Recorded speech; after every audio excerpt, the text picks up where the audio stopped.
Hey guys, Steve Welch here, being the Toyota in Nashville. Gonna be a really quick video today. Wanted to show you guys how the bed step works on the Tacoma. So when you have the bed step on the Tacoma, there is a little step that's on the back side that'll help you to get into the back of the vehicle. So if you want to take a look here, you'll see it tucks very nicely under the bottom of the vehicle.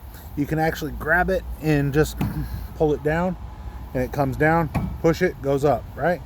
Very easy to get it down, get it up. Once you have it down, you can see how it sticks out, right? So it sticks out underneath, gives you that ability that you can step up and get into the back.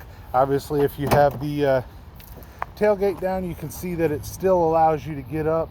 You can still get off to the side and get into the vehicle. So that is the bed step, which is an option on your Tacoma.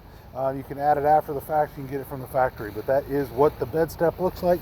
Very easy to kick it up, get it out of the way. It's a very easy one to use. Bed step on your Toyota Tacoma. Steve Welch, being the Toyota, downtown Nashville. Hope you guys have a great day. Let me know if you need anything here. Definitely like, subscribe. Appreciate every one of you guys. Hope you have a great day. Talk to you soon.